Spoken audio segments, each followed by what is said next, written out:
Hi, everybody. We're just letting everybody in. So welcome this evening on this beautiful Wednesday, spring-like evening in February. We're just going to give folks a couple of minutes to join our event this evening on phosphorus availability. And we have Ruth McDougall and Jeff Nimmo with us this evening. Hi, Richard. Hello. Hi, Ange. Hi, Aras. And we're going to do roundtable introductions as well this evening. So we look forward to hearing who's joining in. We had 15 folks register as of noon today. So, usually 80% people show up. The other ones are just wanting to link to the recording. Ange, we knew this would be a hot topic for you, so we're glad you're able to make it.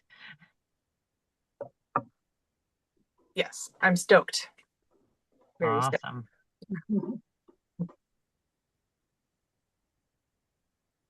I'm sorry you can't cross-country ski right now. I got a pass to Paulson this year, though. Oh, okay. Which was like go for it. The best decision ever. Yeah. Okay. Yeah, I skied once on the rail trail, but yeah, it was about a 12-hour window where we could have skied, and we did, and then it went away. So yeah, it's sad. So how long does it take to drive to the Paulson cross-country area? Exactly an hour. Okay. Which, but it's worth it. Hasn't deterred me. Good job. Yeah. Keep your sanity, keep your fitness. Mm-hmm. Totally. Has Blackjack been okay? Yes, Blackjack has been great. Cool.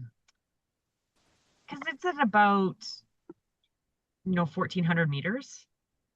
Mm-hmm. So yeah, it's totally fine. Cross-country skiers are loving it. I haven't been doing a ton of cross-country, but the enthusiasts have been very keen. But yeah, Red Mountain's hosting the BC Winter Games this year. And so there's some challenges about the amount of snow at the resort at lower elevations. So oh man. Have you been skiing the hill, Rachel? Oh yeah. Especially during the inversion. It's how I get my vitamin D, and it's been great. But nobody even talks about skiing anymore in Rossland. They just talk about the robins. Oh yeah. It's a phenomenon. I have about 100 robins in my yard every day. Everybody does. And the robins knew that winter wouldn't come. Right. And so now I know that this is the mild winter. It's just going to be like this because I think the robins, they just knew not to migrate. Right. Yeah, they've been around our place too. A lot. But I'm still holding out hope for snow. Okay, well. It's only February. No. Well, I would if it wasn't for the robins. But yeah. The robins know. That's true. I bet the swallows will show up early too this year. Yeah. Well, today I was rooting around in one of my flower beds and the snowdrops are half an inch tall. Oh. Now I know they're tough. Snowdrops are really tough. So even if we get a real bad snap, and maybe it's just that I've never been able to look before because we've always had snow, but I thought that was pretty cool. Anyway, the long range forecast is for some colder weather middle of next week. Oh, good. Yeah. But whether we get snow, I don't know. Yeah. Well, it just keeps that farming season extra long, just what everybody wants. All right, well, we'll start our evening's discussion here. Thanks for the fun discussion about weather as always, being a Canadian, our number one hot topic after phosphorus availability, of course. And we are recording this session, and for that sake, I am going to introduce myself. I am Rachel. I'm a farm advisor with the Kootenay and Boundary Farm Advisors. And tonight we're talking about phosphorus availability with Ruth McDougall and Jeff Nimmo. And I'm just going to put my slide here. And this discussion this evening is part of a series with the Kootenay Soil Building Network. And the Kootenay Soil Building Network is a collaborative admitting somebody. It's a collaboration with the Ministry of Agriculture and the Kootenay and Boundary Farm Advisors and local farms with funding from the ministry's regional extension program. So this is really exciting because it's the ministry's sort of goal, and this is a project to them to help incorporate more extension services into the ministry's role.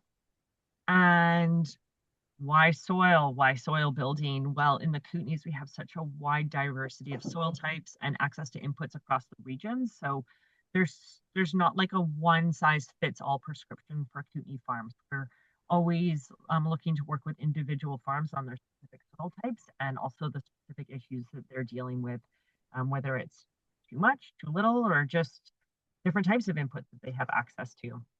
And of course, everybody's wanting to optimize production and be as environmentally sound as possible. And some activities of the Kootenay Soil Building Network have been events and discussion series just like this one. So with the discussion series, the Winter Zoom series, we're really trying to choose topics that we don't want to just do presentations. We want farmers to bring us their nitty-gritty questions so we can dive deeper into those specific farm issues and share those out with the group. We've also been doing specific one-on-one support for farms doing these case studies, and we'd like to consider ourselves a soil support group. So any questions farmers have, they can just call us. One example of some one-on-one work we did last year were these case studies. And so we worked with 3 market gardens and 3 forage producers. And we looked at, beneficial management practices that these farms are doing and really delved deep into soil nutrient management as well. And there's a quick snapshot of what those case studies looked like from 3 of the market gardens. And these are really great examples of, it basically tells the soil building journey of 3 market gardens over the last decade. And what's interesting is we dive deep into their nutrient management, but also the cost over the last decade associated with these soil building practices. And those are available on our website. But tonight, we're so excited. This is our first session on phosphorus availability. And I know that Jeff and I often get questions from farms who, they know it's an essential nutrient and they want to make sure that they have enough of it and they want to know how to manage for it so they can optimize crop production. And the way we're going to go this evening is we're going to have some roundtable introductions from farmers just to hear who's here this evening. And it's always helpful for our guest experts like Ruth to know what people are farming and if they have any specific questions. Tonight we'll also be asking if you do soil testing, just because it gives Ruth a good idea of where people are at, knowing about the kind of baseline nutrients of their soil. And then just going to run us through Phosphorus 101, talk a little bit about the chemistry of phosphorus in the soil and how it reacts. And then Ruth is going to get into the availability of phosphorus from different inputs. And then we're going to get into the meat of the discussion. Please bring forth your questions at that time, and we can take it anywhere from that point. So without further ado, I'm going to stop sharing my screen. And if folks are keen and into it, you can unmute and let Ruth and Jeff know where you're joining from, if you farm, and if you test your soil, and if you have any questions top of mind at this point before we get into the short presentations. So we have a small crew tonight. I think there's 6 of us so far. So that's fantastic. Ange, do you want to go first? I'm picking on you because I recognize you. Hi, I'm Angela Weir from Crooked Horn Farm in Winlaw. We've been farming for 17 seasons now, which is kind of crazy. And we use plant-based inputs for mainly alfalfa meal, organic soy meal, and rock phosphate, along with a bunch of different micronutrients. And what were the other questions? I guess just what I want to know about phosphorus. If that's all I'm missing. Yeah. Soil test. Do you routinely soil test? Oh, yes, we do soil test. Usually every year we do a few plots. Yeah. This year I'd like to kind of do them all in just to reassess where we're at. And I guess my big question is kind of where's my phosphorus going? We seem to put down a lot. I know it's a slow release, and we have a lot of iron in our soil and water table. So I'm wondering if iron and phosphorus are kind of binding together, and is that what's happening, or are there ways to optimize our phosphorus that we put down? Thanks, Ange. And Thalia, thanks for joining this evening. Hello, my name is Thalia Vanderholt, and I am a part owner of Kootenai Corner Gardens. And yeah, we're just a small market garden near Shore Acres. And we've been farming for about 5 years, and we have done, I think, 3 soil tests, or yeah, I think 3 soil tests over the years. And our most recent one was like 2 years ago, and I think we were very, very high in phosphorus. Yeah, we were using like some chicken pellets, and then some compost from Black Diamond, and then some other inputs like alfalfa meal and all of that. But yeah, very surprised at how high the phosphorus was. I was wondering if it might have been something to do with like the fires as well, if that has anything to do with it. But just interested to learn about phosphorus like availability. And yeah, it's a subject I've touched on a little bit, but yeah, I mean, soil science is so vast. So excited to learn more. Yeah. For joining tonight. And Sabrina.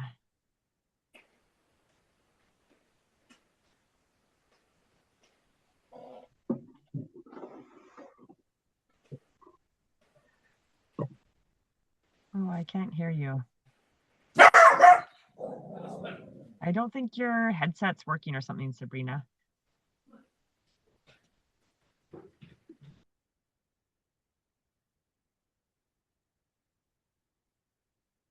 You know what, I'll get Joanne to chime in, but you can feel free to say testing as you try to figure it out, Sabrina. Is it working now?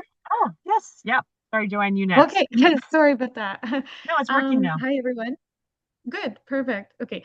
Hi, everyone. We are based out of the East Kootenays in Edgewater, and this is our first year farming. We grow right now in a greenhouse. We've grown grains all winter. We've done 1 soil test so far, and we're planning to do another one in the spring just to see if what we've done has been impactful. And yeah, I'm just interested in learning about soil fertility and nutrient management in general. Yeah. Excellent. Thanks for joining tonight. And Joanne, it's been a long time. Nice to see you this evening. Hi, yeah, nice to see you too. Drew's just lighting the wood stove, so I think he has more salient questions than I do. So we're Full Circle Farm in Canyon, the southeast corner of the Creston Valley. We've been farming here for 27 years, before that on the island. Yeah, so we're always farming regeneratively. We have some rock phosphate, which we combined with our cow manure. And we've tried all different things over the years, just trying to understand more all the time. Okay. Thanks for joining this evening. Cheers. And Aras.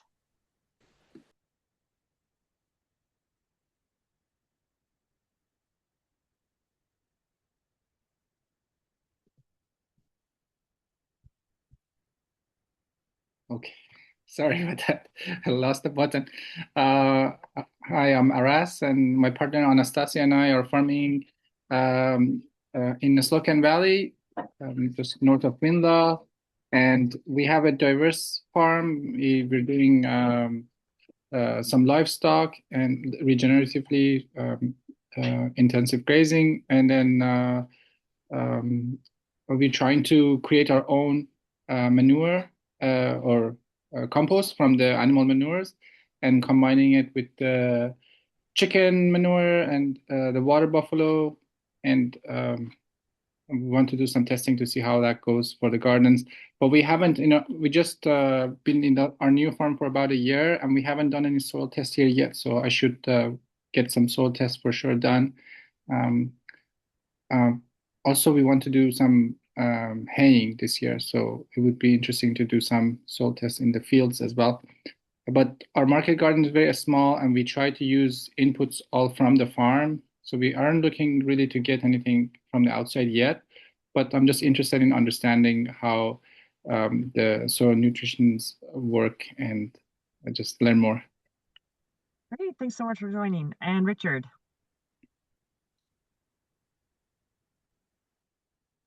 Richard's video hasn't come up, so maybe I don't know, Richard, if you're there. No, I think you can hear me now. Is that right? Yes, yeah, I can hear you loud and clear. Thanks for joining. Okay, fantastic. Yeah, thank you. So I'm in the boundary. I'm not a market farmer. I'm just a gardener. I grow berries, I grow veggies. My phosphate levels are high. I'm kind of curious why they're high, so maybe I'll learn tonight. And I'm also strictly plant-based, so it's mostly food scraps that I compost.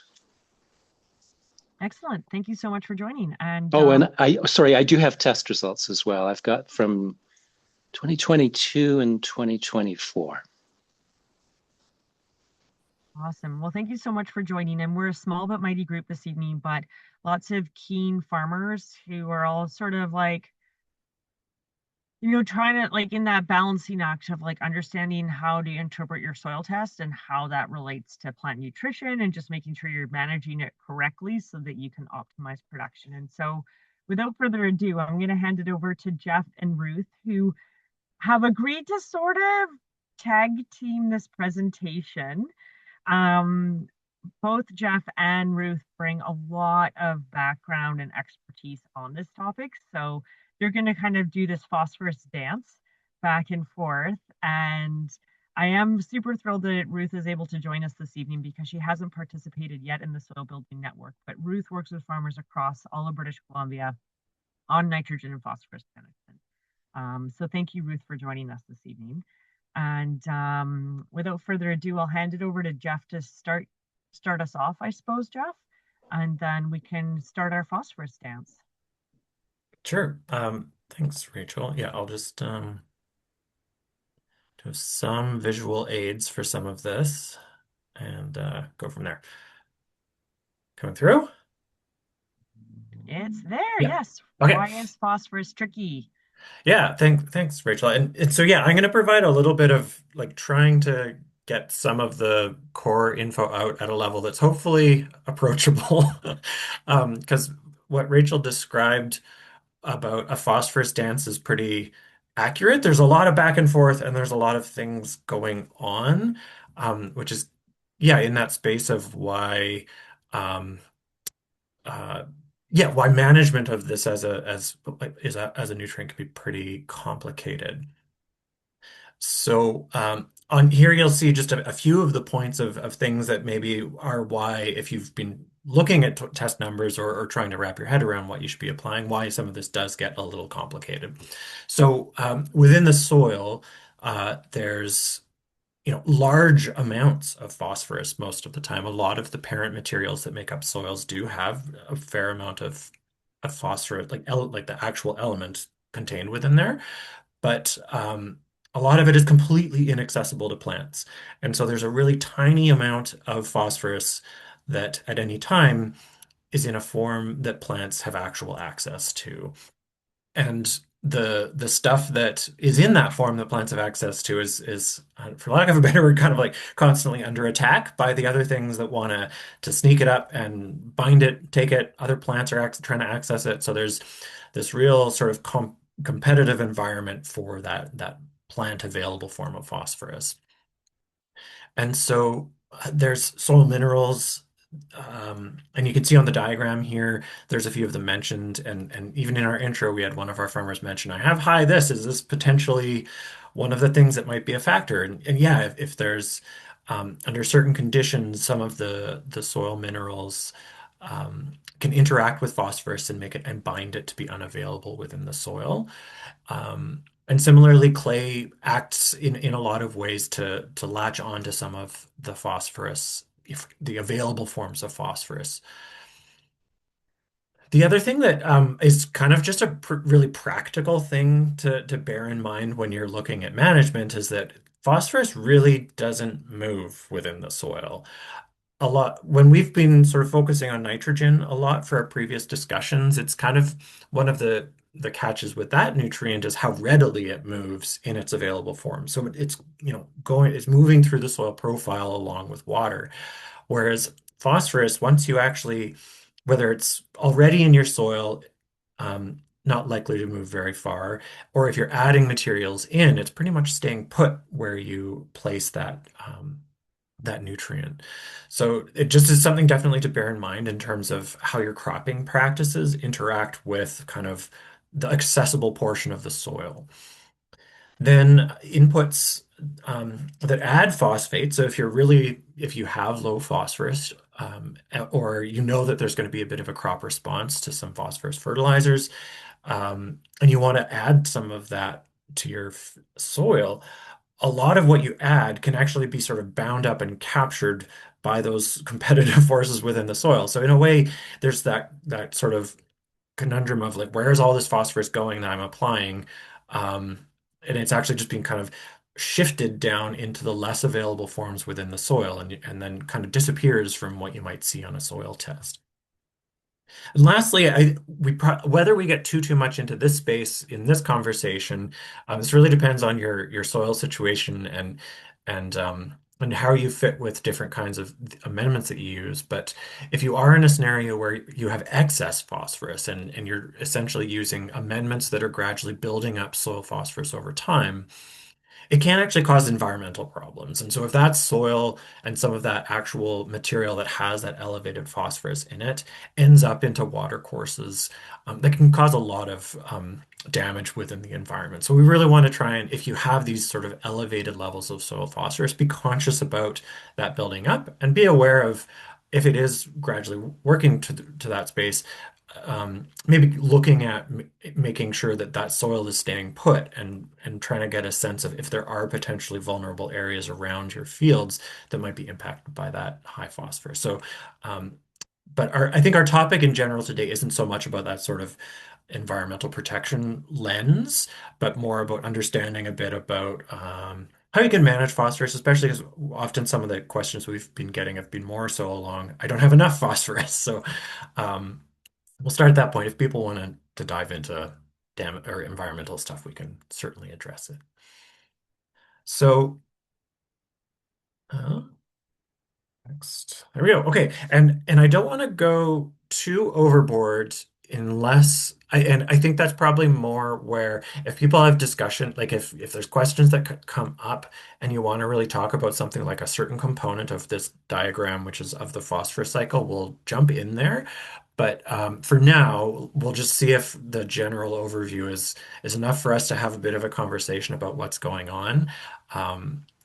Rather than getting way too technical right off the bat. So when we're thinking about the forms of, or like the actual available phosphorus for plants and where that comes from, there's a few different pools within the soil that it might be originating from. And so the organic phosphorus within the soil that comes from the breakdown of organic materials, that stuff is in its organic form, not immediately available. It has to be mineralized by soil organisms and processes into an inorganic form that ends up in soil solution. And so that's that phosphate forms of phosphorus. And so those things really, are mediated by soil organisms, and you need the nice environment within the soil for that to happen. And so if there's things that will interfere with some of that soil biological life, like say temperature conditions or how much moisture or oxygen may or may not be available within the soil, you're trying to make sure that you have a good environment for organisms to actually take that action.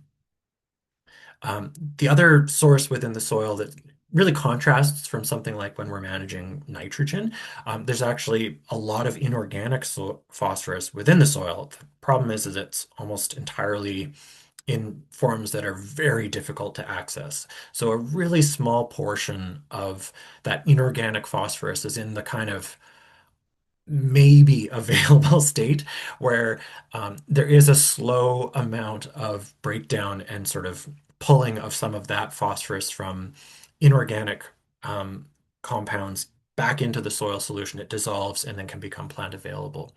But both the mineralization from organic matter and dissolution of some of those organic forms of phosphorus into into plant available phosphate is really, they're not huge amounts of things, and especially not at all really timed with when potentially there could be big spikes in crop demand for the nutrient.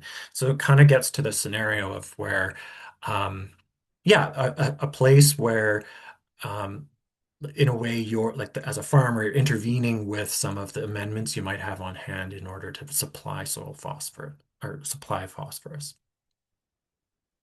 So we can come back to this diagram if it's helpful in further discussion, but hopefully that kind of is a good enough intro for some of what we're going to talk about.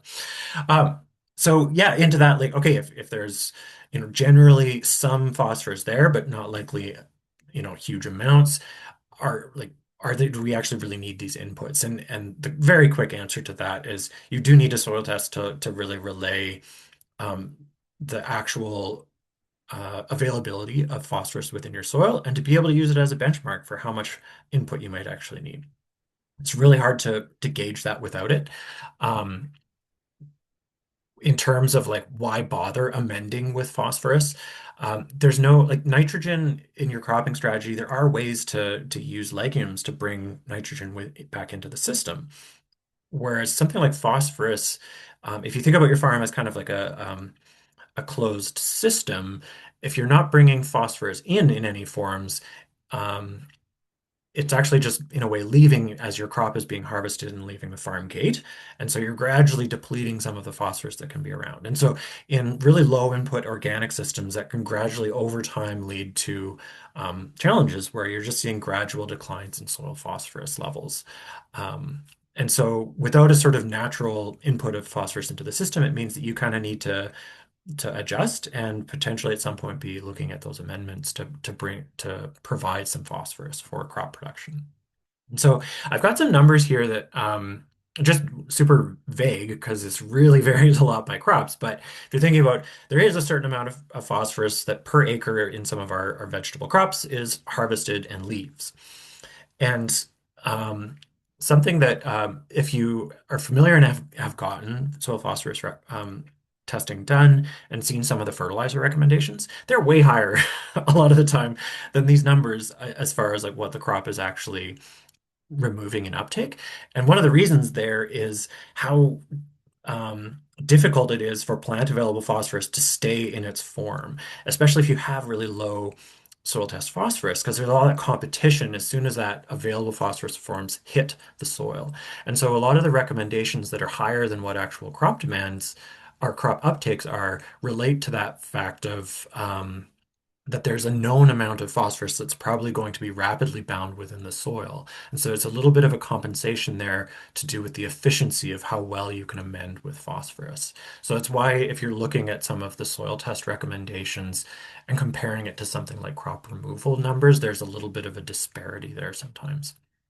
So I think a lot of our folks here are in the vegetable end of things, but if you are thinking about forages or some of our other field crops, they do tend to have sort of on the higher end of the range of phosphorus uptakes, especially if you get into really intensive forage production, if you're getting quite a few different cuts per season or into some of our annual forages, there's a more opportunity for phosphorus uptake there.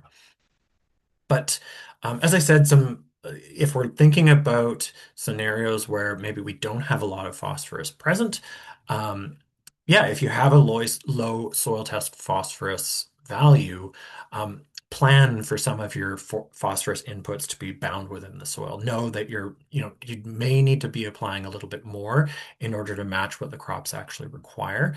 And yeah, you can have a look and see if that's already being accounted for in your crop recommendations that might be coming from a soil test result.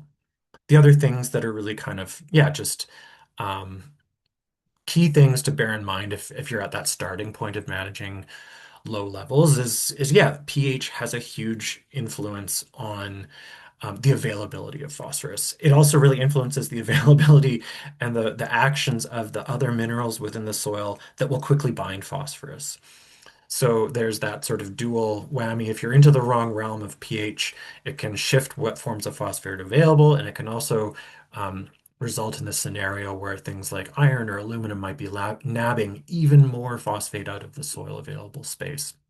So yeah, and 6.5 is a really for a lot of different crops and a lot of different nutrients, the sort of safe zone. And for phosphorus, that's the point where ideally, if you can get to that stage through either adjusting pH up or down, is the spot for maintaining good availability on phosphorus.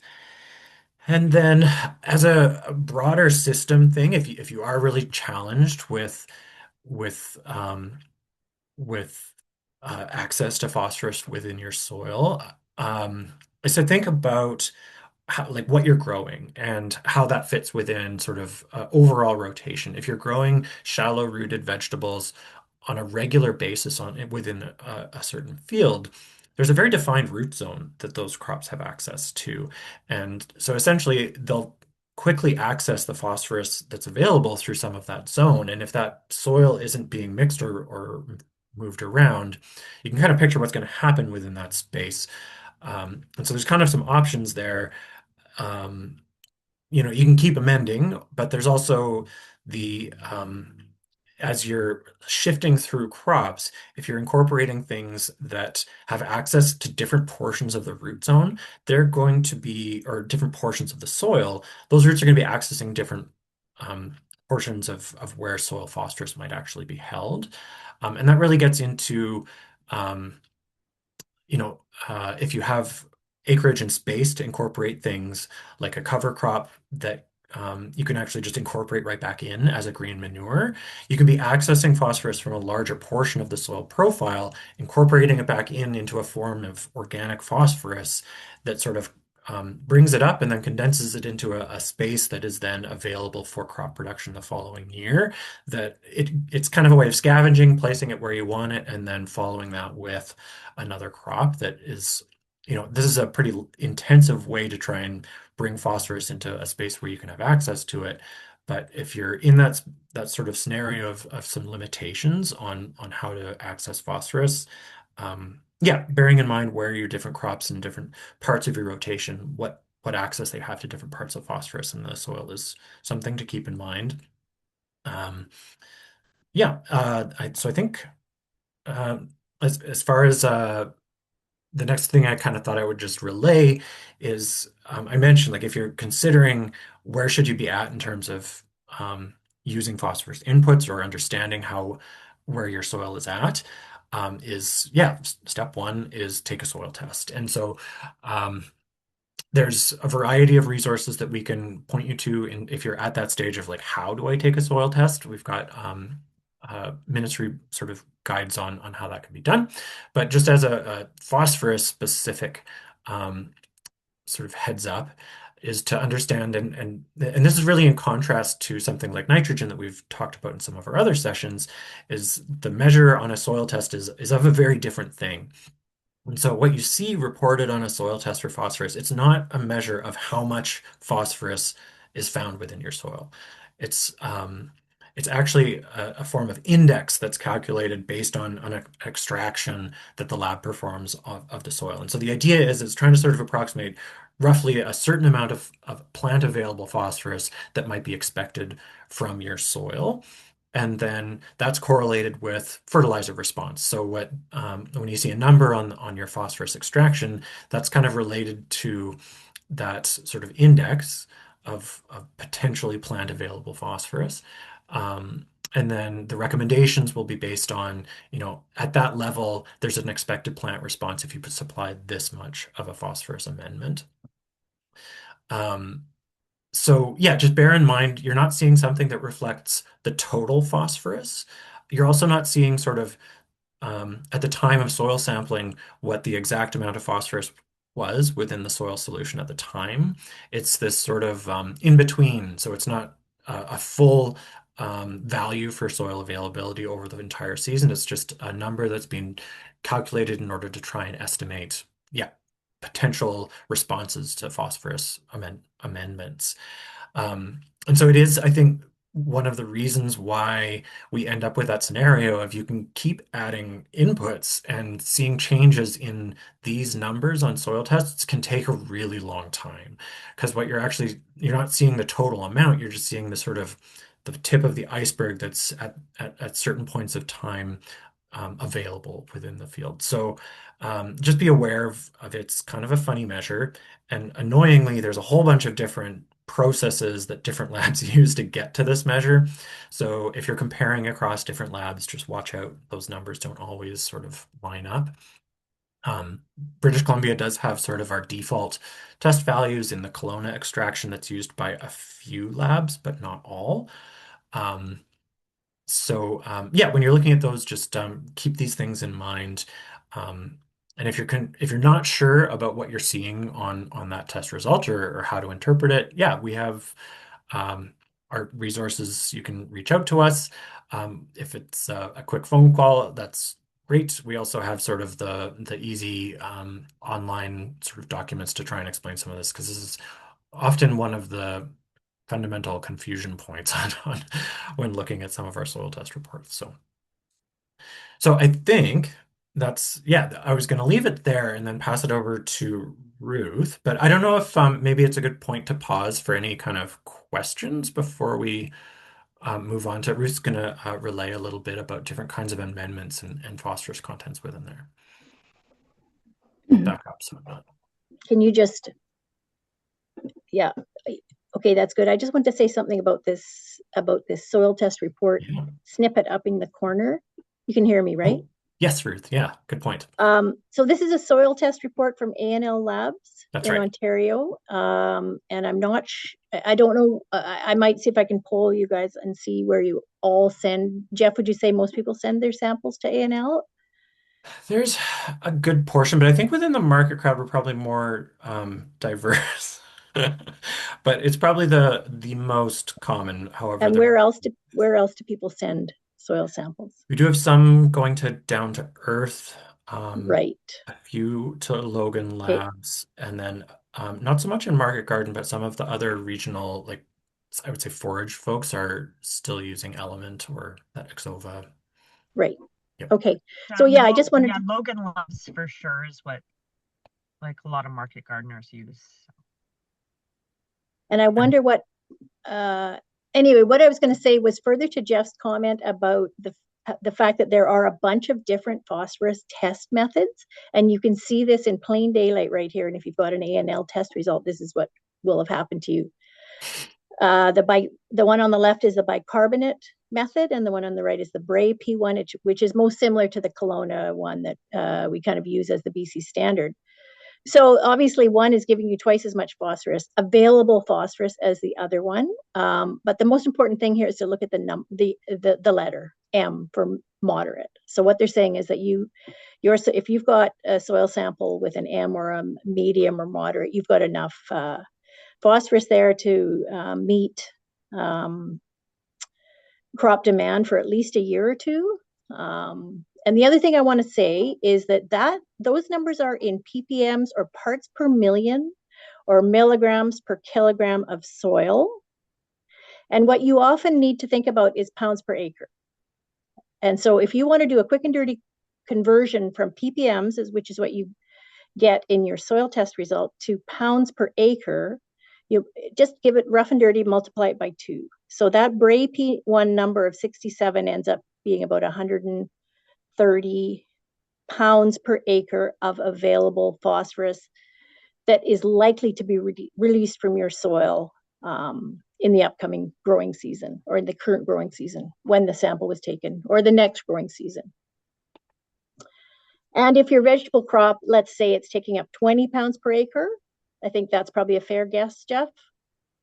Yeah, a bit on the sort of moderate side. So you've got 130 pounds per acre, minus 20. Your next year's crop is going to take up, at the end of next year, you'll end up with 110 pounds per acre. Or if you divide that in half, you'll be down to 55 ppms of available, which is still going to be in the moderate range. So this soil has plenty of phosphorus for a few years.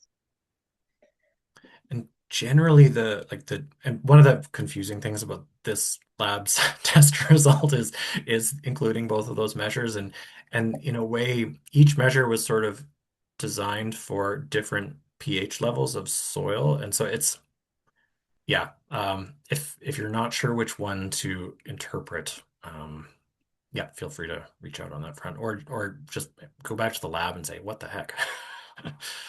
Yeah.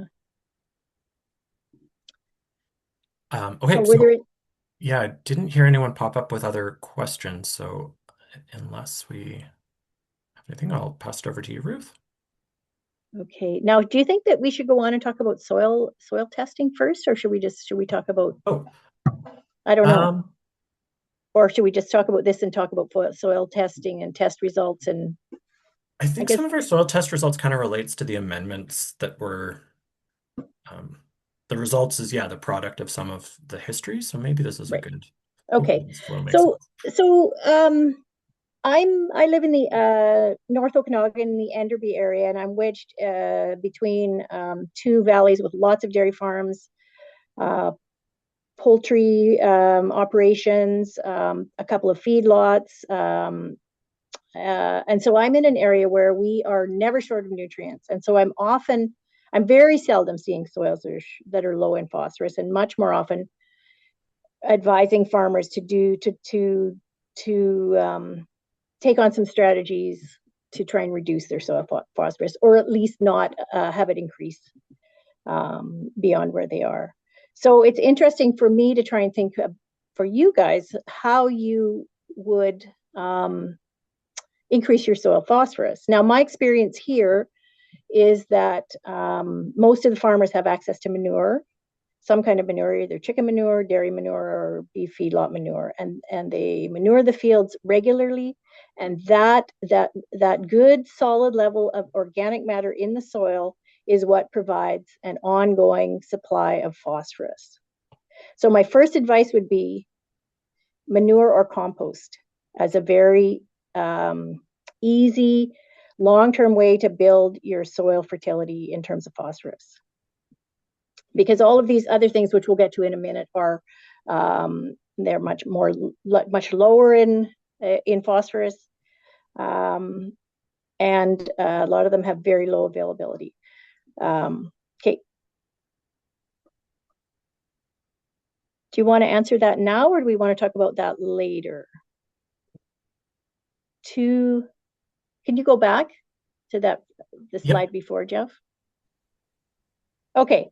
So this is just a table from an extension bulletin from the States with a bunch of different manures listed here. And I think the point I wanted to make here is that you can see that if you have access to chicken manure and you're willing to use it, that is going to give you the biggest bang for your buck by a long shot in terms of phosphorus. And the next one after that is something like sheep, rabbit, or beef, which is like 25% of the phosphorus.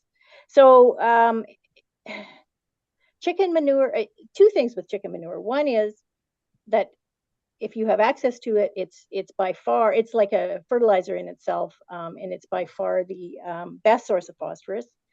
But you have to be super careful if you use it not to overload your soils with phosphorus. So double whammy. But other manures also are good sources of phosphorus, except for dairy manure, separated solids. And so Ruth, the question was about like, where do biosolids sit in this list here? Okay, well, let's go. I think I have another. Okay. Oh, okay. Where would biosolids sit? They would be similar to chicken manure. Okay. They're loaded with nitrogen, and lots of. There's a good split between what we would call total nitrogen, or the organic nitrogen component, which is more slowly available, your slow release nitrogen, and inorganic nitrogen in the ammonium form, ammonia. So about 25% of the nitrogen in biosolids is in the ammonia form. So that is going to be immediately available for crop uptake the year of application. 75% of nitrogen in organic forms, and about a further 20% of that will be released during the year of application. So biosolids is a terrific source of nitrogen and of phosphorus as well, also an excellent source of phosphorus. So I would say biosolids is up there with chicken manure. So manures are a great source of phosphorus. Composts are also a great source of phosphorus. This is a table of nutrient content of Washington State compost. I've circled total phosphorus. Another thing to notice here, similar with the manure data, is that there's a significant difference depending on what the compost is made of. So a chicken manure compost, because the chicken manure itself is high in phosphorus, is going to have a lot more phosphorus in it than a cow or a yard waste compost. I don't know does anyone doing yard and garden waste, like any municipalities doing yard and garden waste composting in the Kootenays? Yeah, Selmo's doing yard and garden waste composting. So where would that be on here? That is the third column, the final column. See where it says yard at the top? Okay. So yard waste compost. So that would be a yard and garden compost. Now, I've seen lots of examples of yard and garden waste compost that are actually closer to chicken manure compost in nutrient content, because at certain times of year, well, think about all those good city dwellers using fertilizer on their lawns, mowing their lawns, and all that beautiful grass ends up going to the compost facility, not just dead leaves and prunings, but lots and lots of grass clippings, prunings from the garden. So yard waste, I say this particular example showed it that it was lower than the others, but I would suggest that it could well be higher depending on the source. Well, the Central Kootenays is just getting going with actually commercially selling their yard waste compost. So it'd be interesting. Like, they're also just a few years into that process of getting their composting operation underway. So yeah, it'd be interesting to see how stable their values are with over time, I think, in terms of the nutrient composition, because even just training all the residents on what can go in there will probably affect the composition of what they're working with over time. Hopefully it stabilizes. And are they doing food waste as well, or is it just yard waste? Okay, Yeah. So food waste composts, I don't have an example of it here, but food waste composts are definitely similar to like a biosolids compost or a chicken manure compost. Very high in nutrients, so high in nitrogen, high in phosphorus, also high in potassium. Okay, maybe go to the next slide.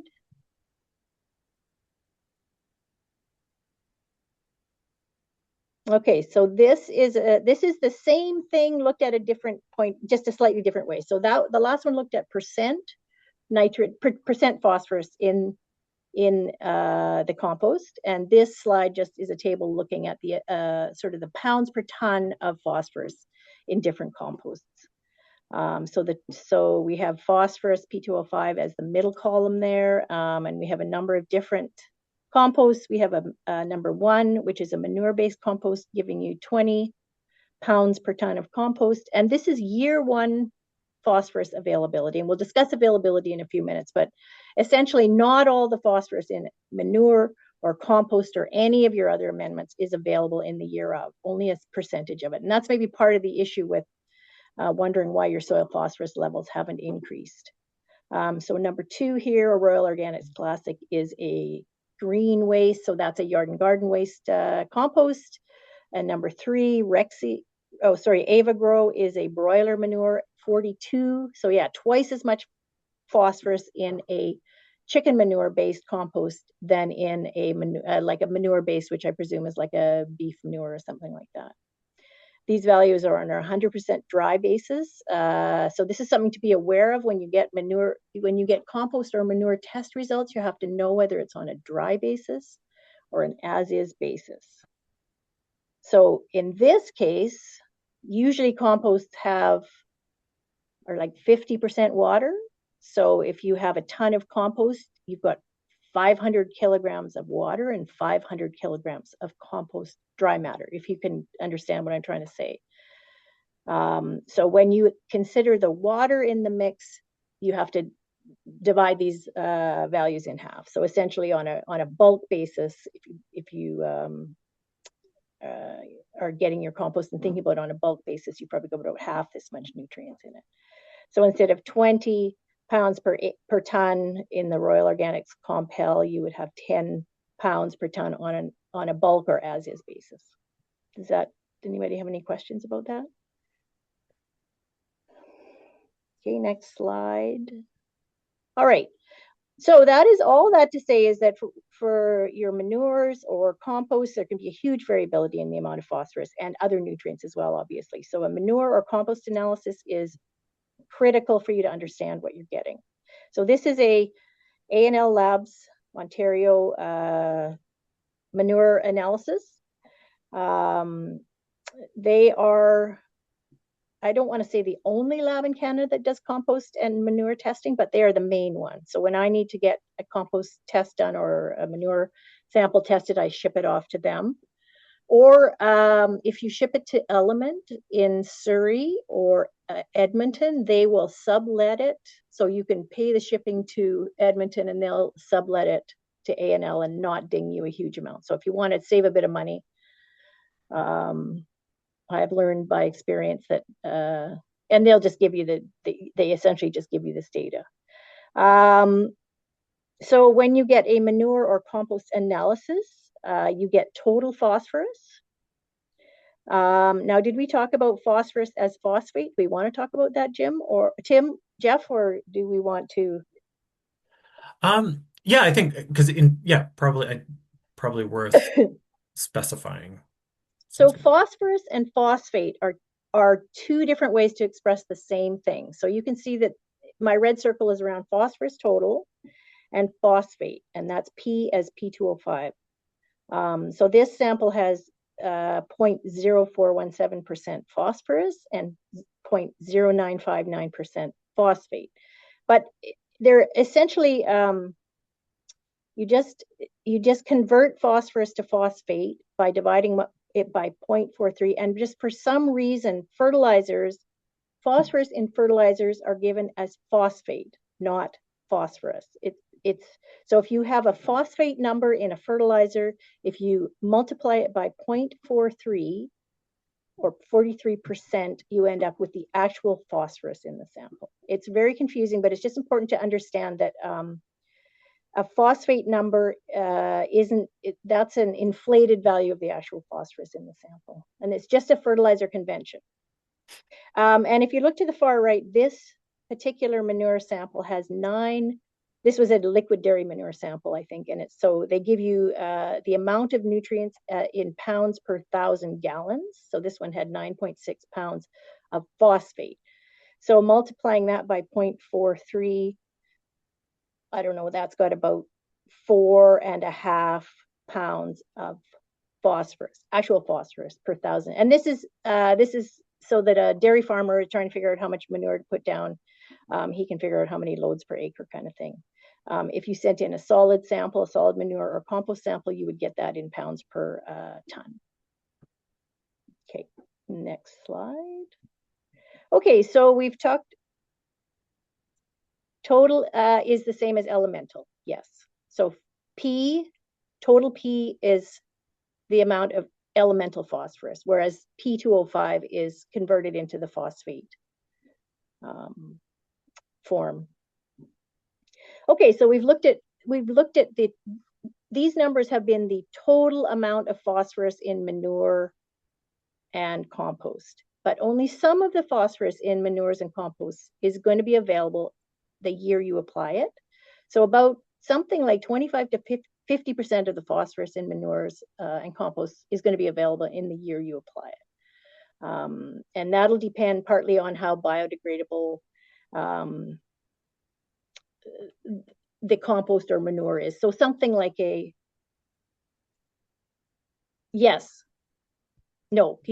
is not. Maybe what we'll do is get through these slides and then we can just try and have a conversation. Jeff and I can each we'll try to explain it in a way that's understandable.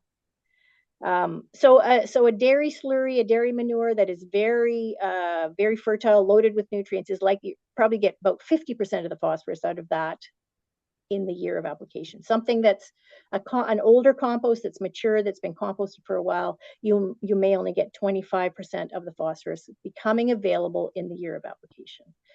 And it's not, unless you have a very low phosphorus soil and some of it's immobilized, you will get the rest of it released over the next 3 years. So phosphorus will be slowly released from manures and compost. So manure and compost are slow release forms of phosphorus.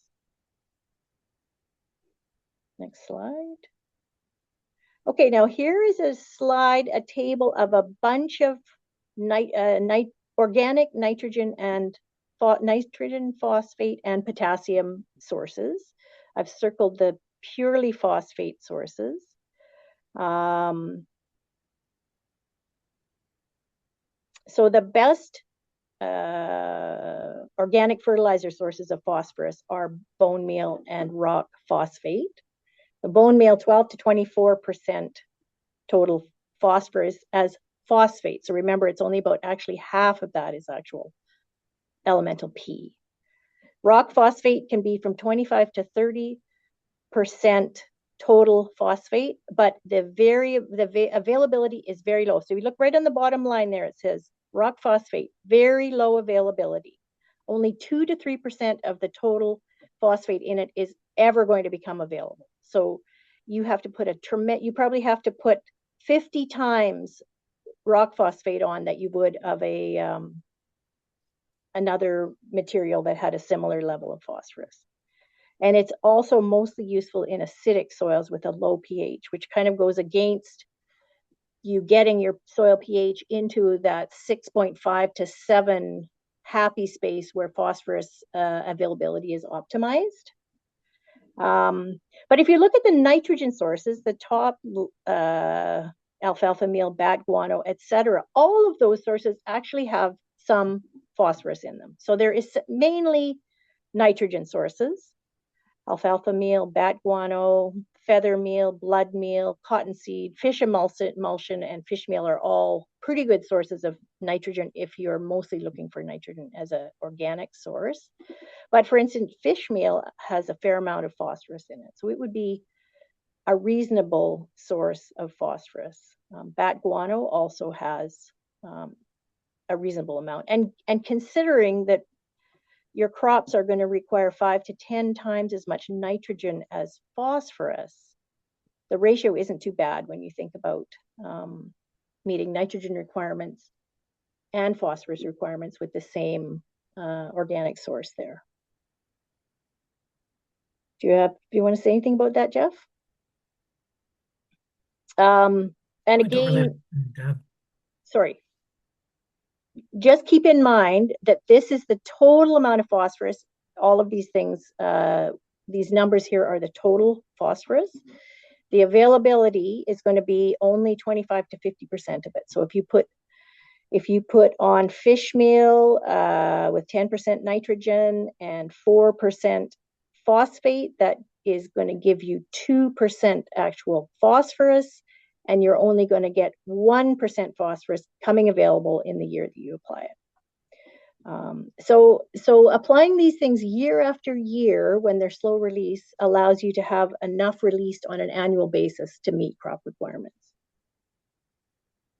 Yeah, and Ruth, I think one of the sort of things we've gradually been working through on some of our previous discussions with the soil group has been more like on that nitrogen end is a similar concept of thinking about availability and what is sort of immediately or soon available from a product versus slightly longer term. And so in a way, the story for phosphorus is that it's even worse a lot of the time, that what we're looking at is potentially even lower availability on some of these amendments. And so it's that you're playing the long game, maybe, as a way to think about it.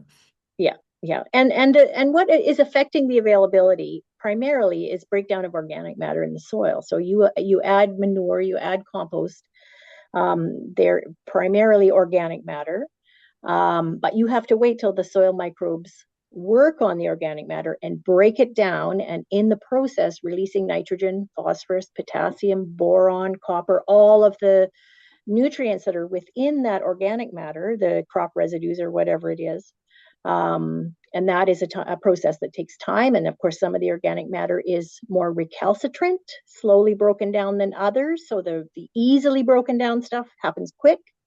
And then the more slowly broken down stuff is stuff that won't break down until years 2 and 3 kind of thing. Brilliant. Okay. Excellent. Ruth, I just had a quick question to clarify that phosphorus versus phosphate thing, which is going to take a little while for my brain to process. But when I see, the phosphate sources circled in red and bone meal and rock phosphate listed there. Now, are you saying that those are half values of phosphorus? Like if those were, okay. So if those were represented as phosphorus sources, those would be half the amount of those values. Right. So if you flip ahead a few slides, I have a slide where I just show, not this one, but I think there's one where that shows maybe I got rid of it. Okay. Is that it? Okay. No. Okay. Right. Go back to where we were. Okay. So essentially, I had a photo of a bag of organic fertilizer, and on the front it said 733. So nitrogen, phosphorus, potassium, 7% nitrogen, 3% phosphorus, 3% potassium. But that 3% phosphorus is as this phosphate ion, which is the fertilizer convention, that phosphorus in fertilizers is just expressed as the phosphate ion. But that phosphate ion is only 43% actual phosphorus. So when you look at 3% phosphate on your fertilizer bag, you have to basically divide that in half and say, okay, that's actually only 1.5% actual phosphorus. And that 1.5% actual phosphorus in an organic source is probably only up maximum 50% available the year you put that onto your. So when you're doing the calculation of how much phosphorus you need to get your soil levels, you have to consider all these things. What's the availability of it? Is it given to you as phosphate or as phosphorus? Does that make sense, Rachel? Oh yeah, absolutely. That's just an interesting way to interpret those two different ways to communicate phosphorus or phosphate levels. So thank you. But if I'm looking at a bag of 733, for example, I'm almost looking at a bag of like 7.253. 7.75, let's say. But you're right, 0.25. It could well be somewhere between 0.25 and 0.75 in the year that you put it on. So if you put it on the spring, if you put it on in April this year, exactly, you'll get 0.25% of phosphorus out of that, not 3%. Yeah. And yeah, to be clear to just all the other farmers too, in regards to the nitrogen, you'd also have to do your math there because not all that nitrogen is also available. We're just picking on phosphorus right now. Exactly. It's the same situation with especially organic source nitrogen. Okay. Its availability is kind of also slow release. Okay, thank you for going through that equation though. Again, I just wanted to get that right in my own head. So yes, thank you. Yeah, it's too bad I didn't make a slide to put that on there, but as long as we can talk about it again, if it's still, honestly, it took me years to get my head around this. And it's just that I've been doing this for so long that it's now a long time ago that I figured it out. But yeah, and it still seems crazy to me that you have to worry about whether it's phosphate or phosphorus when you're trying to figure out how much phosphorus you're going to get from a fertilizer source. And the more annoying thing too is that sometimes a compost will be given as straight phosphorus, not phosphate, whereas a fertilizer is given as phosphate. So it's just to be aware for when you're looking at your potential fertilizer source or compost or manure. I just wanted to talk about this because this is something that, and especially because I think we have at least one livestock producer here, that we talked about phosphorus, that your farm being a closed system, unless you bring in something from outside of the system that contains some phosphorus. So if you have a vegetable farm and you never bring anything like a compost or a manure or a phosphorus source in, eventually you're going to deplete your soil's phosphorus because you're exporting some of it in the product that you produce every year. So whether that's 15 pounds per acre, 20 pounds per acre in the vegetables, off it goes. And eventually your soil levels would just naturally decline. But something that some people don't think about is that when you purchase feed, if you even have chickens or if you have a commercial herd of something, all the feed that you purchase, whether it's a ration, hay, a grain mix, whatever, all of that feed contains a significant amount of phosphorus. Not as much as nitrogen, of course, but when you bring in feed of any kind into your, not just if you're bringing manure or compost, but if you bring in feed, you're bringing in phosphorus. When you feed that feed to your livestock, generally the efficiency with which they use the phosphorus is about 30%, 20 to 30%. So 70 to 80% of the phosphorus eaten by your livestock or your chickens is excreted in the manure. And that's how manures obviously end up with a great level of phosphorus and other nutrients. But it's just something to keep in mind that when you buy feed, you're buying fertilizer essentially for your property, and you're helping to replace. So you might think about it just as the manure source, but where it came from originally was off your property somewhere. Someone else fertilized their land, grew some feed, and you get to bring that into your place and help to fertilize your property. I really like this point, Ruth. Thanks. I'll move to the slide now. Okay, now I was just going to talk some more about soil testing and soil test results. Do you want to say anything, Jeff, at this point?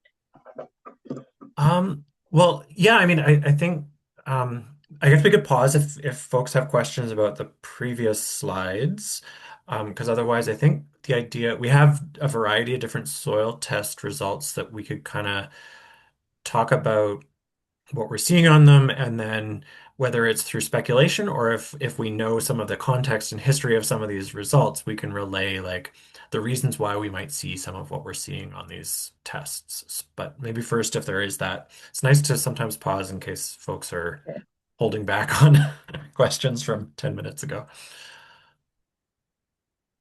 Just shoot them if you have them now. Otherwise, this is only going to take another 5-10 minutes, and then we'll be ready for a discussion. Cool. Okay.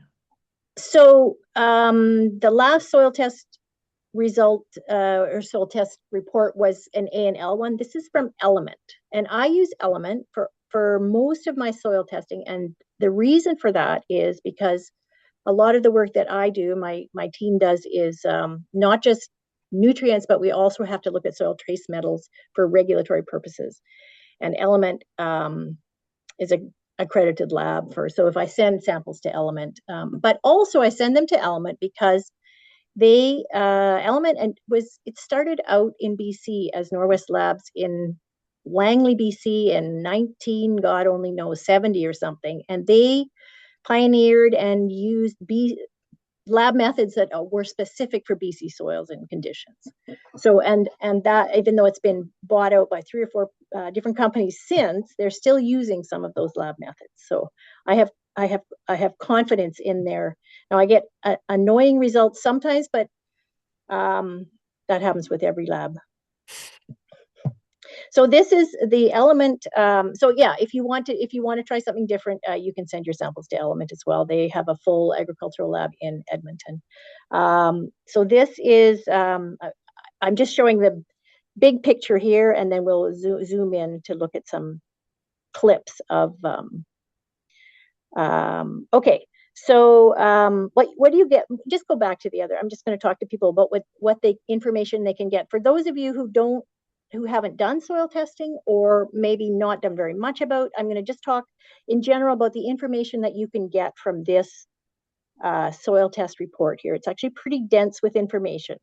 So along the top, where it says nutrient analysis ppm, you have a list of all the nutrients that they tested it for. So we've got N, nitrogen, phosphorus, potassium, sulfur, calcium, magnesium, and then we have micronutrients, iron, copper, zinc, boron, manganese, and chloride and sodium. In parts per million, as we discussed, so parts per million is milligrams per kilogram of soil. So if you look down below here, and then we have a graphic representation of the levels in the soil in terms of whether the deficient, marginal, optimum, or excess. So that's an easy way to look at your levels and decide, is something looking bad? Are they all good? And then below that, down here in the pounds per acre, And for nitrogen, phosphorus, potassium, and sulfur, they give you an estimate of pounds per acre. And yes, yeah, that is true. You do want to use, the question was, should we consistently use one testing company? Yes. And that's excellent advice, that you should use the same one year to year. So if you find a place you're happy, the lab results are going to be different lab to lab for sure. So if you want to be able to compare year to year, use the same lab. If you're starting out, you can start with a different lab. Anyway, down below in this type of form, so no, they'll give you the information in parts per million, and they'll also give it in pounds per acre. And for nitrogen, they give you the pounds per acre. They give you two values. They give you the total, and that's the amount calculated from the 0 to 6 inch depth up here. So that's 18, should be 18 times 2. No, it should be 18 times 4. What's 18 times 4?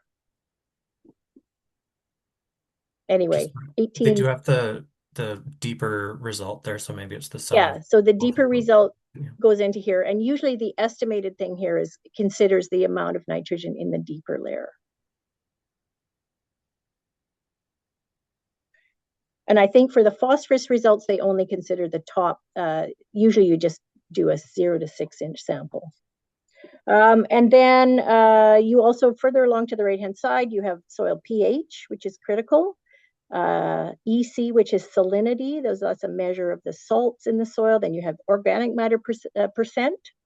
And again, with those three parameters, you have whether they're low, medium, or high. And then down below, if you give the crop, if you send them information on the crop that you are going to be growing next year, they will give you a fertilizer recommendation. So there's actually a ton of information on a soil test, and can be super helpful for figuring out which nutrients are deficient, which are in excess, what you might need for your crop for the following year. Okay, now we can move on to the next. Okay, so this is an example of an element soil test that I've just focused in on here. And just an example to show you what it looks like when they give you a crop recommendation. So this particular sample had 19 ppms of phosphorus, which if you multiply it by 2, that's 38. So about 38 pounds per acre, which puts it in the marginal. So maybe enough for this year, but probably not enough for next year. And if you are, for this field where they were going to be putting in a new crop of alfalfa, they're recommending, depending on what yield you expect, anywhere from 30 to 26 to 30 pounds per acre, tons per acre of yield, pounds per acre of phosphate, right? But because if in this case, if you're going to buy a fertilizer, you're going to buy it in the phosphate forms, you're going to need 30 pounds per acre. If you're trying to do 30 pounds per acre in a compost or manure source, you have to understand that 30 pounds per acre is phosphate. So if you want to get phosphorus equivalent, you only actually need about 15 pounds per acre. So it's not very much. Okay, next slide. So this is just two different fields. And this just shows you the range of soil phosphorus levels that are possible. So basically your soil could be as low as less than 5, basically no available phosphorus, all the way up to 200 to 300 ppms. When I see fields that have a very high phosphorus level like that, even above 100 to 125, typically it means that field has been manured or heavily fertilized for a long time. Now, phosphorus is a nutrient that sticks around. It doesn't move in the soil. It doesn't typically leach in the soil. There is, as Jeff was discussing, there's lots of transformations within the soil, but if you have a reasonable soil organic matter level and a good level of available phosphorus, the phosphorus doesn't disappear. It just stays there. So whatever you had in the fall of 2025 will be there in the spring of 2026, and it'll be there next year. And if you don't put any more on, that level will decline very slowly. And whatever, if you add a little bit more, it'll increase. So phosphorus is a nutrient that sticks around. It's not lost very easily from the soil. So high levels like this, maybe you don't like to see that, but it's not exactly a problem unless you continue to add lots to it and continue to build the soil. So the fields, I can't remember who said they had very high soil phosphorus. I would guess that it's to do with previous management. It could be something that was fertility that was put on 10, 15 years ago. We have a field in this area that was a feedlot for 30 years. It hasn't been a feedlot for 20 years, and it still has 250 ppms of phosphorus. And every year it goes down a little bit. Sorry, what was the question? Can you put that back up? Oh, does phosphorus also stick around in compost, or could it leach out if not managed well? Do you mean in compost just sitting in a pile, or compost that you've put on your field? No, I mean in the process of making compost, like we collect the manure and then we turn it in the field, and then we don't have a place to store it, so it sits out in the field for a while and gets rained on. I'm just wondering if it degrades over time. No, it's not going to degrade. The only thing that you'll lose, I mean, it's going to be obviously a much worse situation in coastal, but certainly in interior BC where our rainfall is low and over winter snowfall is low, and phosphorus is very stable. It's not very leachable. So yeah, no, it's pretty stable. You're more likely to lose a little bit of nitrogen if in a mature compost. And definitely the simple thing too, or else there is watching, like if you're always using that same spot, is looking at moving where you compost so that you're kind of spreading that footprint around, because it definitely will enrich, you're never going to get all of the material from that pile scraped up. So yeah, being conscious that you can gradually accumulate all in the same spot. That makes sense. Thank you. So in my experience here, so let's just speak to the soil that has very low, the less than 5 ppms of phosphorus. In my experience around here, where people have access to manures, if you can build your soil phosphorus level up to, let's say, 35 to 40 ppms of available phosphorus, if from a standard soil test, through use of organics. So that would be manure, compost, crop residues.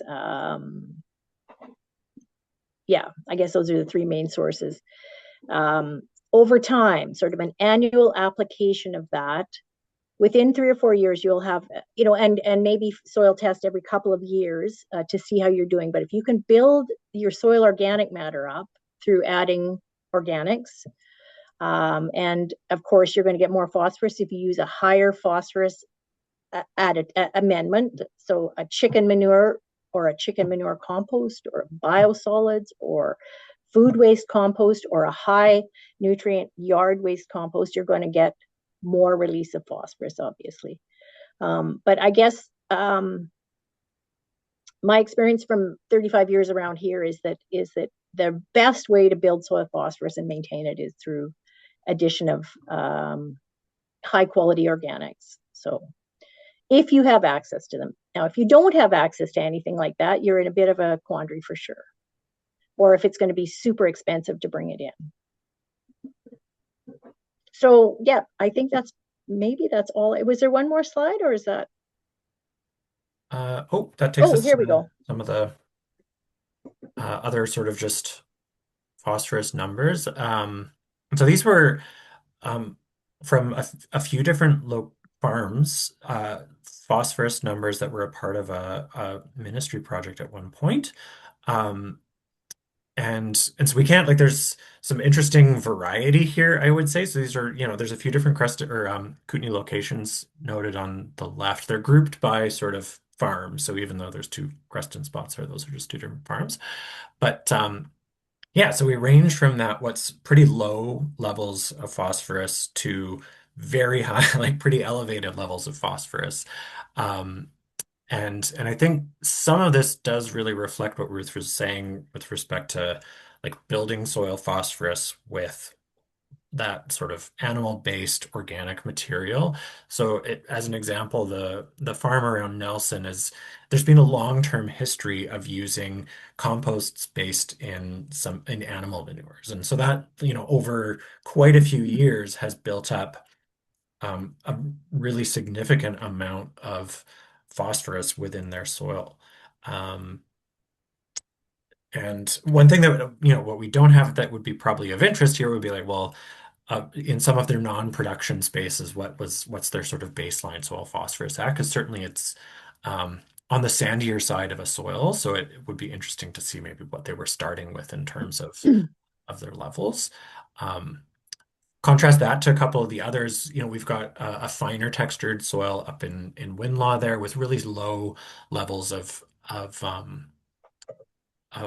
soil phosphorus. And so, in an environment there where there isn't that ongoing amendment of animal manures, they're working with much more of sort of what there was existing within the soil.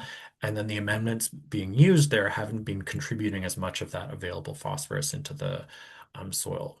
So yeah, you end up with this variation. I think one of the ones that I thought was kind of interesting was the sort of the Creston contrast too, where we have a really high phosphorus soil level, and then quite a low phosphorus soil level in two very different types of soil within the same area.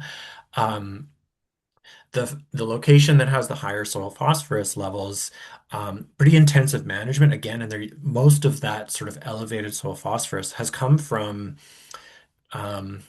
not sort of composted amendments, but animal-based fertilizer amendments. And so over years of production, of intensive production on spaces that are using those fertilizers that have sort of animal-based organic inputs, it does build up soil phosphorus to quite a high level, to a point where you really wouldn't need to be applying any more phosphorus, and focusing mostly on supplying some of your other nutrients would be definitely where you go. The other location in Creston is more of a field crop and forage system where we see that really, really low value. But interesting, like on their farm, the two soils, I was kind of interested on why there's such a drastic difference between soil phosphorus on the same operation. There's slightly different stages within their cropping sort of system. One was pretty close to forage rejuvenation. The other one was sort of a well-established forage stand. But and so, you can kind of speculate on why, like, likely they've got a long-term history that's very similar in terms of amendments, but we still see this really big difference in the soil test result. One of the things that stands out here is, there was a difference in clay content in their actual overall texture. And so whether that is playing into what overall is available is maybe something going on. But yeah, there's different things that influence how available phosphorus can be within the field. So just looking at some of the soil tests numbers that we see from different areas and people using different strategies for nutrient management, yeah, you end up with different results over time. So yeah, that was just kind of to provide some examples from some of our local soil tests with respect to where they're sitting in terms of soil phosphorus. And so you'll see that even on similar locations and different things, depending on how people manage, you can end up with quite different results in terms of where you're sitting on the sort of phosphorus richness or poorness level. The other thing to just look at here, we talked briefly about soil pH, and I don't know how many people know very much about it. And Jeff mentioned that a minimum pH of 6.5 is optimum for phosphorus availability. So if you look at the bottom two Creston samples, those soils have quite a bit lower pH than the other ones. The other ones are, well, actually, most of them are marginal, I would say. But these ones are down in the 5.6 to even 5.3. So, and pH is what we call a log scale. So starting 7 is neutral. And if you go from 7 to pH 6 is sort of a certain amount of acidity, but from 6 to 5 is sort of like 10 times as much acidity, right? So there's a moderate change in pH from 7 to 6, but from 6 to 5, there's a big change in soil acidity. So it's possible that some of these low levels, that if you limed this soil or used wood ash or something to bring the pH up, that it might release some more phosphorus. You might find a little bit more phosphorus release, but my guess is that that soil with a phosphorus of 13 ppm just has not been amended with organics very much over the years. Yeah. Can I ask you a question, Jeff? You said something, not compost or manures, but animal-based fertilizers. Is that what you said? Oh, sorry, for the which? For the I don't know, maybe it was the upper Creston samples. Oh yeah, so essentially like pelletized chicken manure, or the products that you might see like the blends of feather and bone meal, those types of 444 type fertilizers. Right. So actually they are quite effective at raising soil phosphorus levels. Yeah. Yeah, and certainly when they're expensive and when used intensively in some of these systems on sort of focused areas, yeah, it changes things over time. Yeah. And Ruth, there's a comment from Thalia there says that her 2024 soil test showed up to 427 ppm in her soil, which is very high, obviously. But you know, she says that she thinks there was cows grazing there many years ago. They've stopped using chicken manure pellets, but their crops are still growing well. And if there's any insights or suggestions on that. Yeah, you know, high soil phosphorus does not negatively impact crop growth. It just is. It's mainly a concern if you are. Okay, so what is the concern in terms of losing phosphorus to surface water? So it's not a concern for crop growth. You have to have massively more phosphorus in the soil than that to ever negatively impact crop growth. The crops seem to grow. I'd ask you a couple questions. One is, what lab did you send that sample to? I sent it to Logan Labs. And where is Logan Labs? Are they Alberta or? Where are they? The United States. I think they're in the United States. Okay, so back to our discussion about soil phosphorus analysis methods. So I have a long-term project where I have to send samples in for phosphorus. And this is a manufactured soil that's made with municipal biosolids, sand, and a wood residual, and it's used for reclamation. If I send it to Pacific Soil Analysis in Vancouver, it comes back with 650 to 800 ppm of phosphorus. If I send it to Element, it comes back with 260 ppm of phosphorus. So I think that number is it would be interesting to know what the method is they used. It would be interesting. I mean, it's expensive to do, and I don't suggest you do this, but if you were to send it to a couple of other labs, you would get 3 very different numbers. So I'm guessing that 427 could be anywhere from 150 to something higher. It's impossible to compare that to anything else without knowing what their method is and without being able to compare it. It is high, but it could also, if it was sent off to A&L or to Element, it could come back at 150, which would be slightly high, but not excessive. It could be that high, but anyway, I guess what I would say is it's not really a worry. It's only a worry if for some reason you're right next to a creek and there's a strong risk that serious runoff that is going to move soil into surface water, because of course that soil is enriched with phosphorus. So every bit of soil that ends up in surface water has quite a bit of phosphorus in it. But if it's a stable site that's well away from surface water, that phosphorus is just going to sit there in the soil. And if you continue to grow a crop and harvest vegetables and move them off and export a bit of phosphorus, the soil levels will go down over time. Yeah. Ruth, Sabrina was able to let us know what kind of extractant they use. They use the Malic 3. I don't know. Yeah. Okay. So, and I think Malic 3 comes up with, I don't know off the top of my head, but But that's really great clarification there. And once again, speaks to something Jeff and I often speak about with producers, is that like your soil test is only sort of relevant or comparable to your soil test. And that's why it's so good for farms to just consistently do it year after year so that you have your baseline and then you can use that as a gauge in either direction, because comparing, just so hard to compare apples to apples.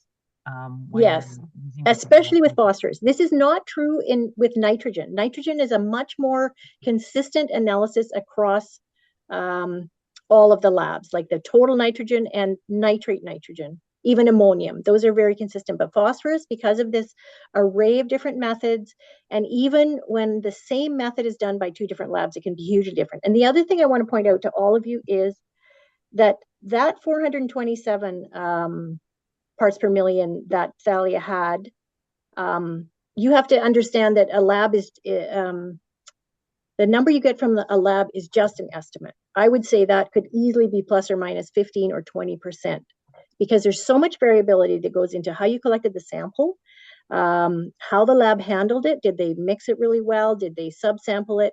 And there's just natural variability in lab testing, and which I've seen time and again. Sending a sample in, getting a pH value. This is not necessary, but like I said, from two different labs, getting a phosphorus number anywhere from 650 to 260 kind of thing.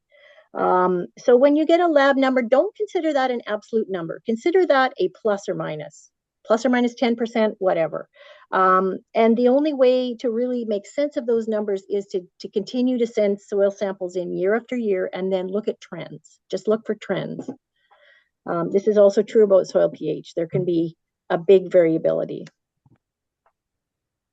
Oh, thank you. Sorry about that. I'll get us back if. I just noticed there's a question about, and this might have been before, Ruth, you kind of poked at the pH anomaly on our last two samples there on this table, but someone just asked if that reflects loss due to acidity. And just getting back to Ruth's comment about phosphorus stays put. So if it is a factor of pH, what it's actually related to is the availability, not so much that the phosphorus has disappeared. It's just as the pH has drifted downwards, potentially way less of that phosphorus is available. I think one interesting thing about that result or that location, it's not a vegetable farm, so we're looking at forages that have a much more significant uptake of phosphorus. It's a certified organic operation. And so they're not using what you might see in terms of phosphorus inputs on a big scale that you would have on some of our other sort of forage operations. And they also have cereals in rotation with that. So it gradually pulls phosphorus out of the soil. And in those really extensive, big organic systems, you do end up with that sort of conundrum of gradual sort of depletion of soil phosphorus levels. So whether this is exactly what we're seeing there or if it is just that unlucky factor of really low soil phosphorus, hard to say. So Ruth, this was one of the other slides we had. I don't know if okay, I think we've more or less covered that compost. I'm just advocate, for those of you that don't maybe want to use animal manures or compost. This is a yard and garden waste compost facility in Kamloops. These are outstanding composts, loaded with nutrients, lots of organics, food waste. There's lots and lots of food waste compost coming on stream. So that was just my point here.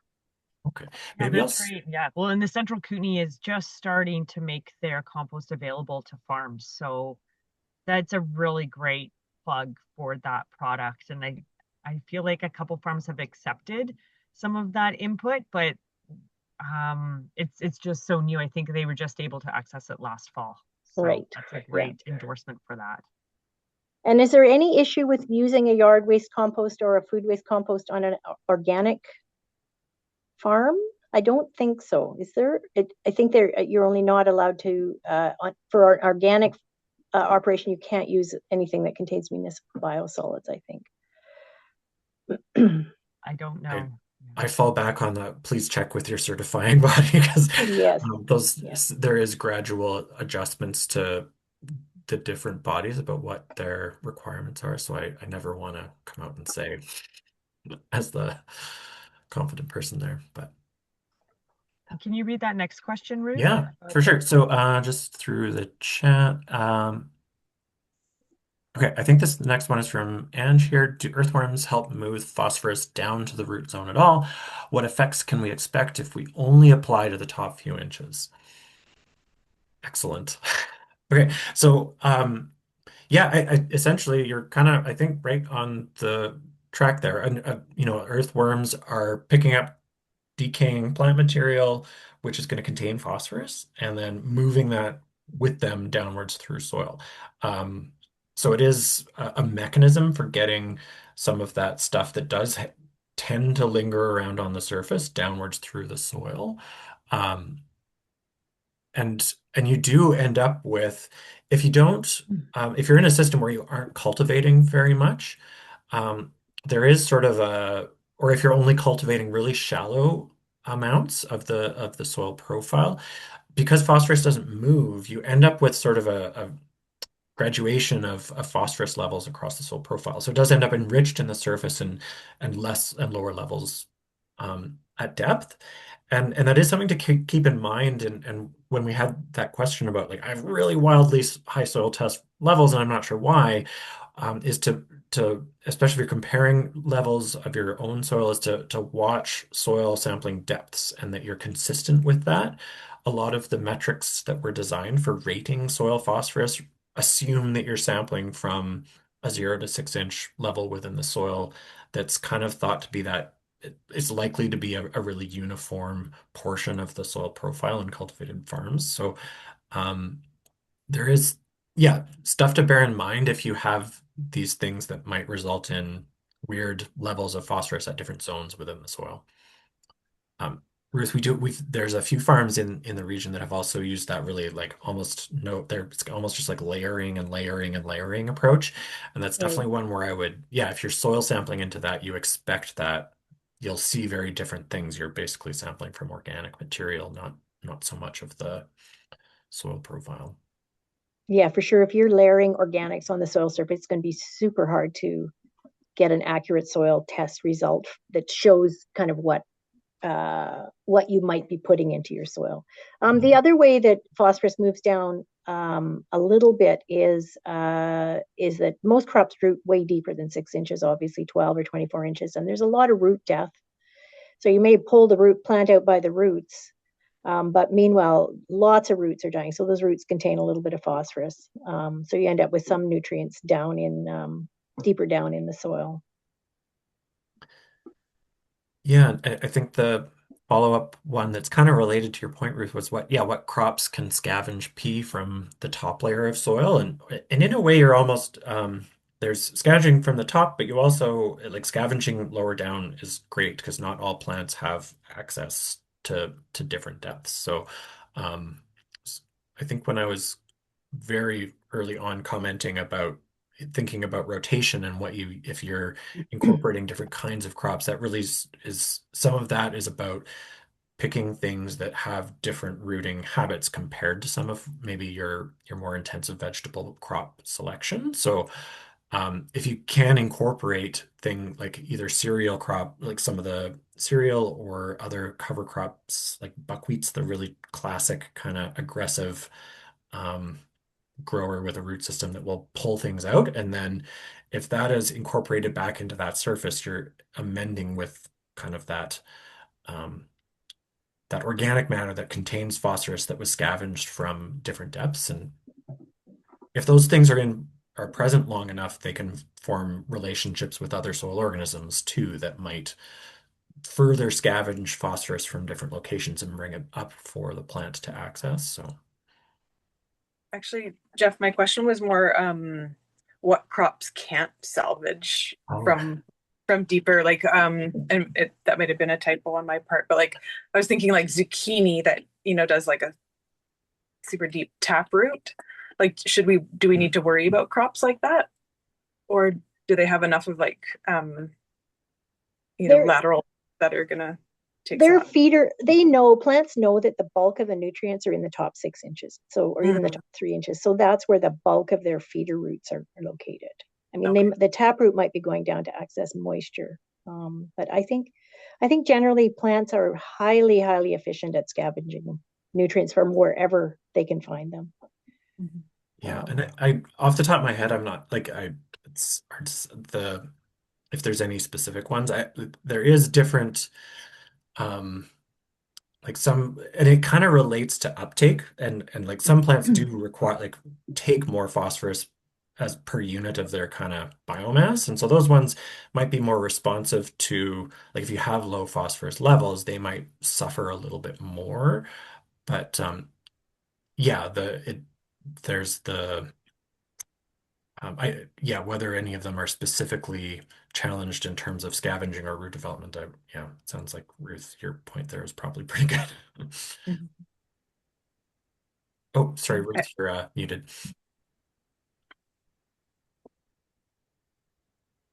Angela, you indicated that, or I think you indicated that you were using rock phosphate for phosphorus provision. And we did talk about the low availability of the phosphorus. Have you seen your soil test phosphorus levels rise? Slowly. But so they are rising. So you are seeing some, yeah. And what do you? And we go ahead. Sorry, go ahead. No, I'm done. I think what I was going to say was that we apply kind of the maximum recommended amount per year, which is kind of under what the recommendation is even. But we've been doing that for at least 10 years or maybe more. And they are starting to go up, which is nice, but it is a lot to put on. Yeah, and one of my questions was, because I do calculate for about, that I think our phosphorus is usually 3%, or I think we've been getting 7%. Like total is about 20, but 7% phos is what the analysis gives us, phosphate. And so, assuming that about 3% or so is available that year, but I didn't realize that only 2 to 3% of that is available. Yeah. Like I didn't. Well, no, I think you take the total for rock phosphate. Don't worry about the 50% thing. You just take the total amount of phosphorus and assume that only 2 to 3% of that is available. So if you put down 100 pounds per acre of rock phosphate, 2 to 3 pounds would be plant available in the year of application. Right. Were you saying though that only 2 to 3% will ever be available? I think it's much more true that the very small amount, it's such a slow availability of it. Yeah. Okay. Whereas with these other sources, you might get 25 to 50% in the year you apply it, but you will see the rest of it over the next few years. Right. Okay. And I'm also wondering what other minerals might compete or tie up, compete with phosphorus or tie up phosphorus. So I know iron can do that, but what are other sort of amendments or elements that we should be maybe looking for on our soil tests? Well, let's start by talking about your soil pH. Are you within, do you know offhand or have you got your soil test close? Are you above 6.5? Usually. Probably are, yeah. Yeah. But you're not above 7.5. Not anymore. We had some areas that were as high as 7.8 when we first started farming. Right. But they've all come down into around 6.5 to 7.4, I think is the highest one now. Right. So that's definitely the sweet spot for phosphorus. And I have to admit that I'm not an expert at because I think if your soil is well provided with phosphorus, generally it's not, there's these other minerals are not going to be able to bind it. But in your case, because you're using alfalfa meal, which has a pretty low phosphorus content, and then supplementing that with rock phosphate, which also has low availability, you might be, you're struggling obviously to. But do you know offhand what your phosphorus soil test result is? Last time you did it? I haven't looked at that in a while, and I didn't pull one up, but that's fine. It's always a kind of on the low side, but we've really noticed like over the years our crops are really healthy, yeah, and doing well, so it's not a concern. I just kind of wonder when that's going to turn around a little bit. Yeah, I don't know. Jeff, do you have anything to add? Any more specifics?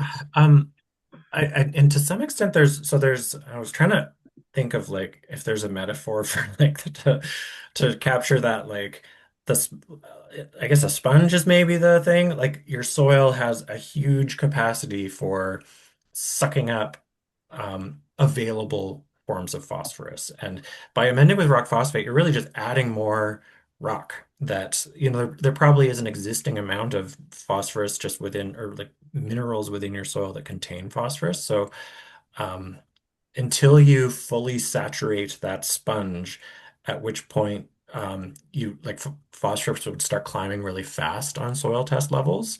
Well, not really fast, but you'd expect to see more increases. But until you've really reached that saturation point of the different minerals and complexes within your soil that will readily bind phosphorus, you're going to have to keep adding and adding. So yeah, and that point is there's, research methodology to try and find, what capacity your soil has for absorbing phosphorus, but otherwise there's not an easily done soil test to just kind of let you know you're at, you know, you've been at this for this many years and you've only reached like 20% of what your soil's going to soak up. So there's not a quick response. There's other jurisdictions have come up with like when they evaluate phosphorus risk, they look at um, proportions of aluminum and iron within the soil on your soil test as an indicator relative to the phosphorus. We don't really have a BC metric. I think in part because we have such variety in soils, it's a lot harder to come to that like easily referenceable ratio that would kind of indicate where you've reached a point of sort of not saturation, but close to it. So there are things to, you can observe those levels on your test. There's just not a really super easy way to use it to take action or kind of make a decision about like, okay, this means I can cut back or apply more of a certain amendment. Yeah. I guess my interpretation of your whole question about that would be that if your soil pH is within the comfort zone of 6.5 to 7.5, those other minerals that might tend to bind phosphorus, such as aluminum and iron, they are much more solubilized at low pHs, so below 6, down into the 5s.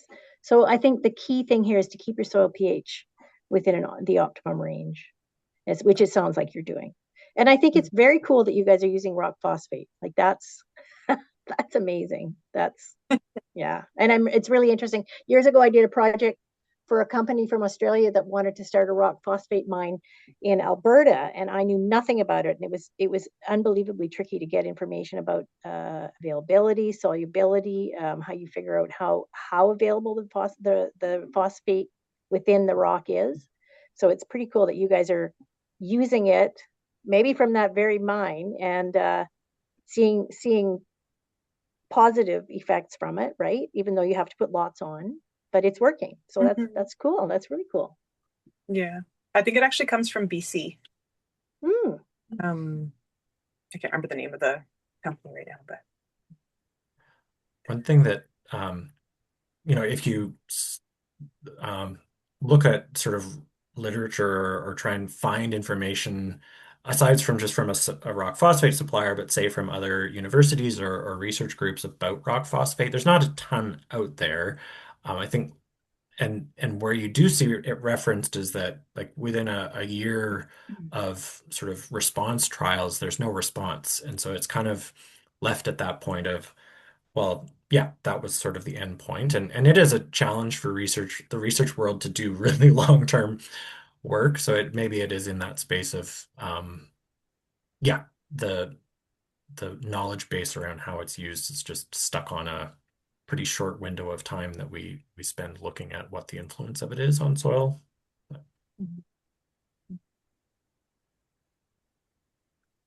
I just had one last question if I could squeak another one in there. Are there any foliar application? Like, is phosphorus something that you can apply as a foliar feed, or is it also immobile in the plant? Makes sense. I think in greenhouses, it is definitely and in orchards, it's definitely applied as a foliar. I think, but I don't know very much about this at all. I think you could probably figure that out. And I do believe when they put it into a foliar spray, it has to be in a much more available form, right? So it's going to be already in the orthophosphate form, which is plant available. But don't, I really don't know anything about this, so sorry. I can find out, but I think probably you would do the same thing I do, just Google it and start digging and see if you can find out the answer. But the place that would be using it would be foliar sprays in, I think in orchards, vineyards, when they have a nutrient deficiency, they'll often use a foliar application. And I'm not sure how much of that would be phosphorus based or whether it's mostly micronutrients.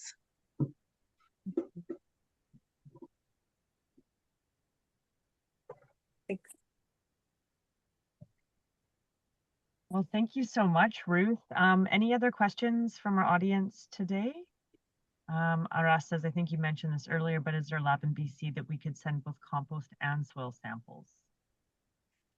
So a lab in BC, because I know you recommended A&L in Ontario for manure samples, but Aras is like, is there a lab in BC for compost and soil samples you could recommend? Yes.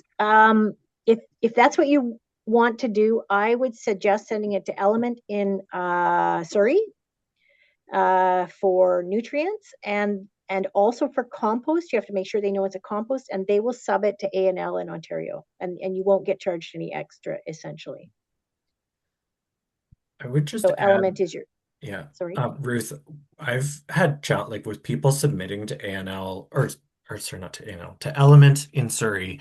It's just make sure you're really getting the analysis and the right submission form for what you want. There's some folks have ended up with sort of the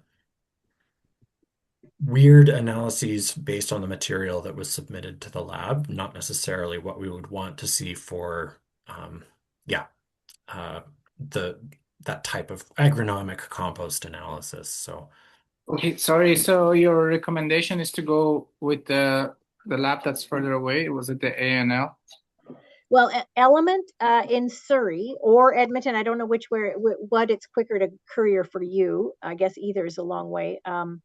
Element can do all of your agricultural soil analyses, but they will also, as long as you identify it as compost and you tell them what analyses you want for compost, which is basic, compost nutrients, CN ratio, that kind of stuff, they will ship that. They will cut the, so make sure you send a good 2 or 3 cups of sample in a large Ziploc bag.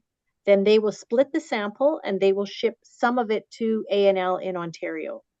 But you won't end up paying the cost of courier for that. But you'll get A&L analysis, that is the right lab to do the compost analysis. Then they will send the information back to Element, and Element will send you the lab data. Does that make sense? Yeah. I mean, the other thing is though that A&L will cover the cost of shipping soil samples, but not the cost of shipping compost samples. So if you want to use A&L, make sure you ship at least one soil sample along with your compost analysis, and then they will cover the shipping costs. But if you want to use a BC lab, then I think Element is your best bet. And Aras, if you do send off a compost sample, you check with Jeff and I about the submission form. Okay, I'll message you. Thank you. Yeah, no problem. I like the insider tips too on how to yeah, that's a work the great shipping. insider tip. Yeah, 2 in 1. That's great. Well, thank you very much, Ruth and Jeff. This has been a really great deep dive into phosphorus and phosphate and availability from different inputs. And I think learning a lot about how we can interpret our soil test reports and how that can mean to plant available forms of phosphorus. And as per anybody on this call, if you have more questions that come up about phosphorus management, just reach out. We're connected to Ruth, we're connected to folks, so it's something that we enjoy helping folks out with. So if something pops into your mind at 2 a.m., by all means, get in touch. But Ruth, really enjoyed your expertise on tonight. It's always fun to have visitors from across the province, and you clearly bring a lot of expertise in phosphorus management in many different scenarios. So thank you. Thank you. Yeah, and I'm happy to, if anybody has questions that I can answer. Jeff is also a great resource, but yeah, definitely. Rachel has my email address, so feel free to reach out. Fantastic. Well, have a good night, everybody. Thank you. And this recording will be on our website, so if you need a refresher, you know where to find it. Along with lots of resources that will probably relate to this topic, which is pretty awesome. Absolutely. Thanks. Thank you. Thanks, everybody.